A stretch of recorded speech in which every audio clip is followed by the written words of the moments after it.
Hey, what's going on, everyone? Matthew here, and today I wanted to talk to you guys about something serious going on with me. So, for those of you who haven't been following me on my Facebook page, for the past several weeks, I haven't been feeling good, and I think it's only fair that I let you all know what's going on with me.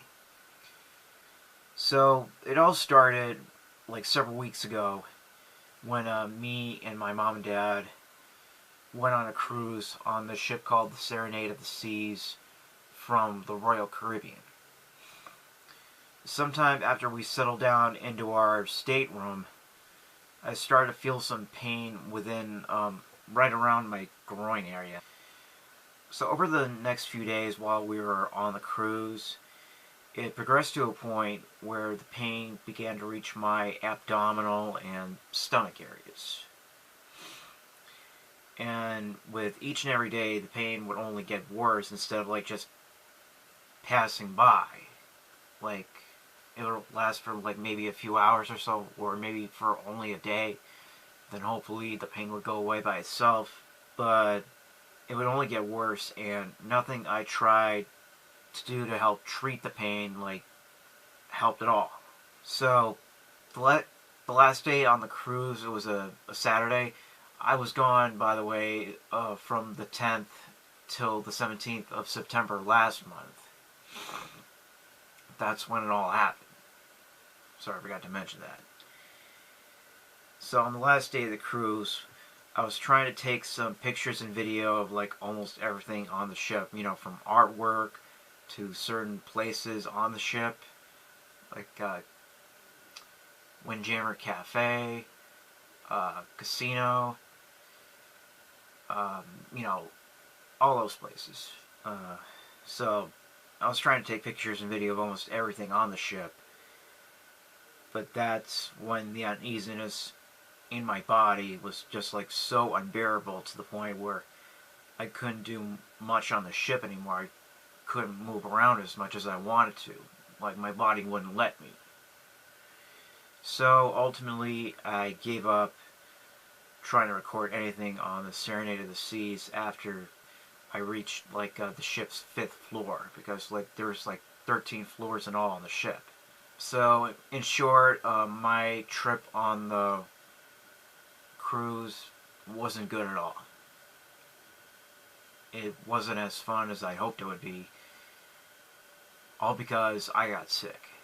So this trip was, by the way, a trip to Halifax, Nova Scotia. We would travel to we would stop to a couple of places ultimately before reaching our main destination, and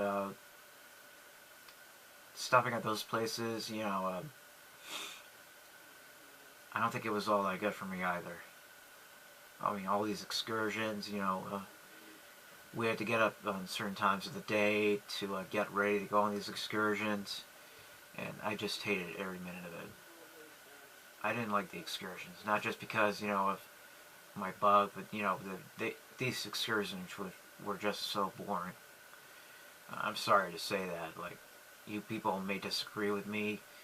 Your excursion experiences may differ, but I'm just telling you, like, how mine were.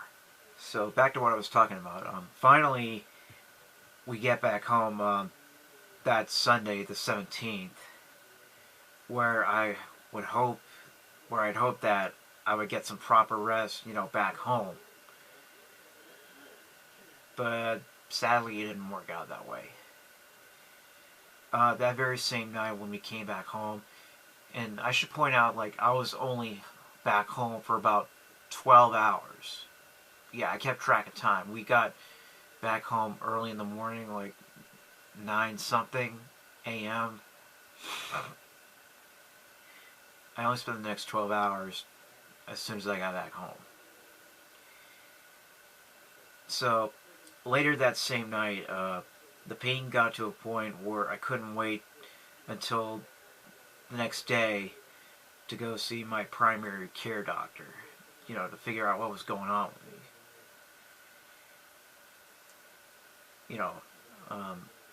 So I couldn't wait, and I ultimately had my mom take me to the hospital instead.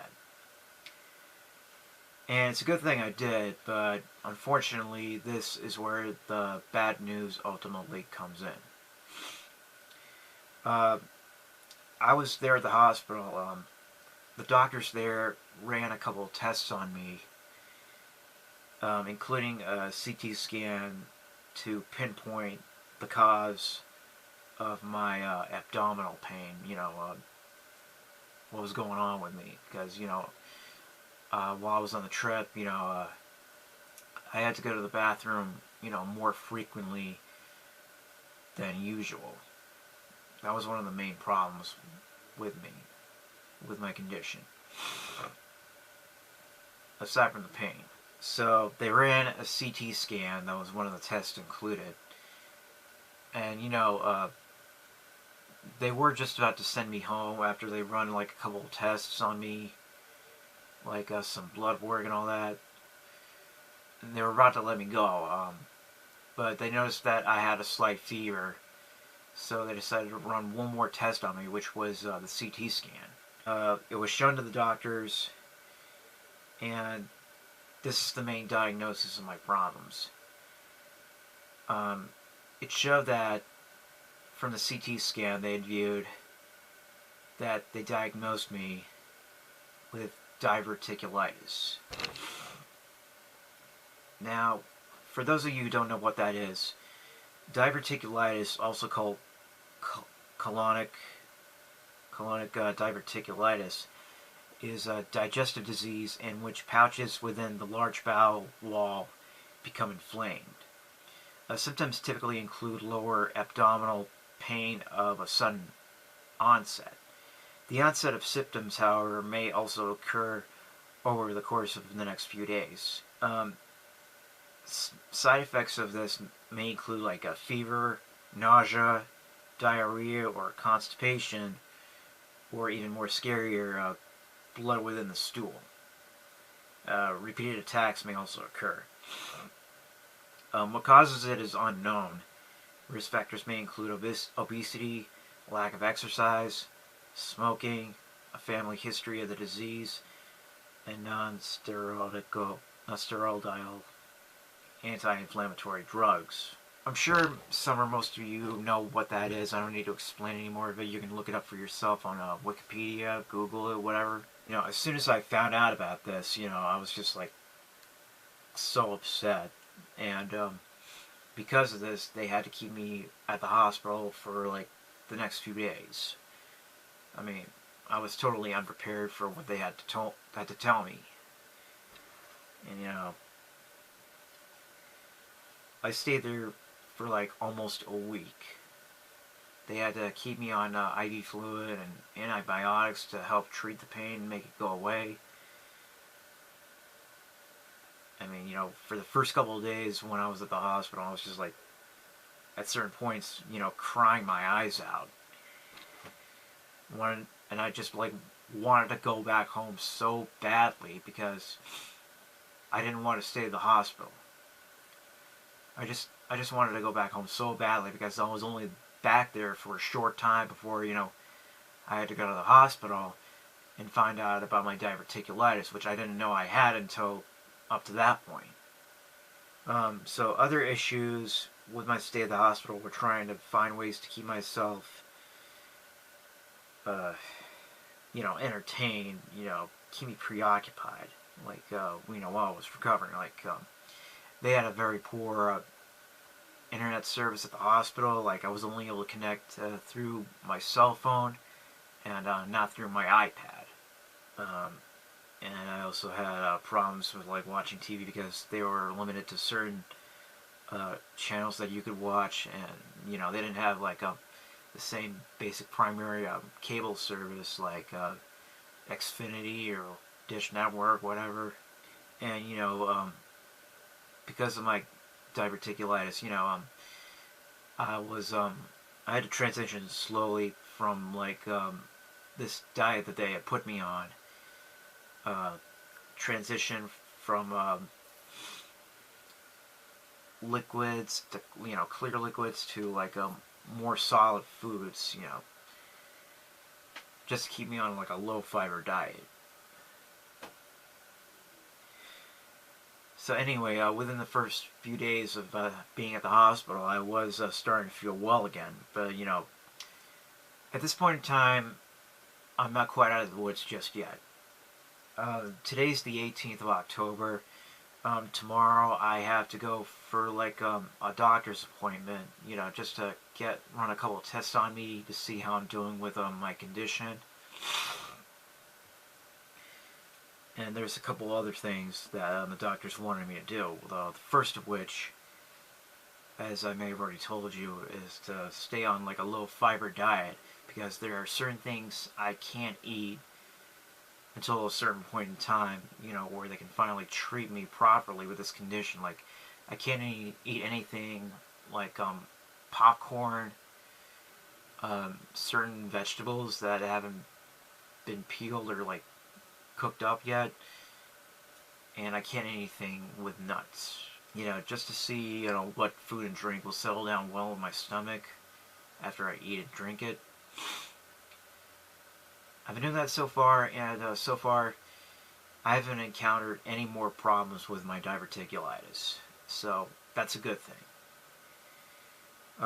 But the second thing that the doctors want me to go through, is something more serious.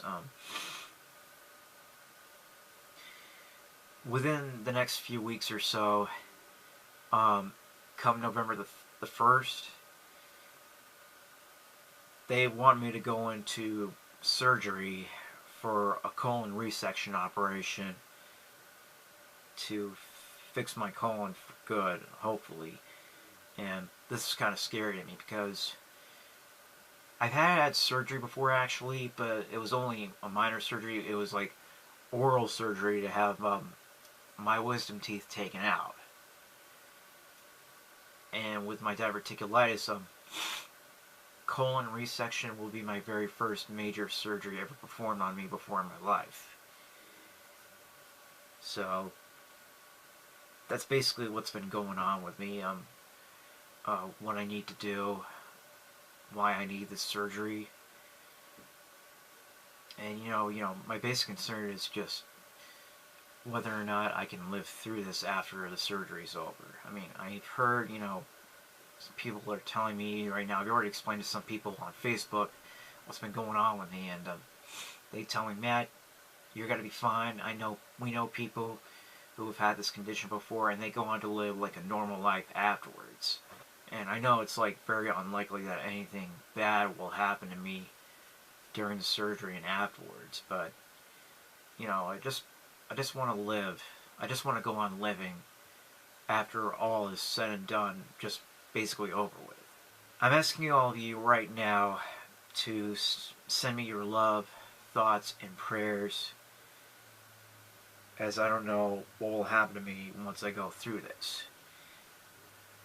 I know it's most likely I'll make it through this, but if I don't, before anything else happens in the future, I want to let you know I love you guys very much, and I want to thank you for all your support in my time of need right now.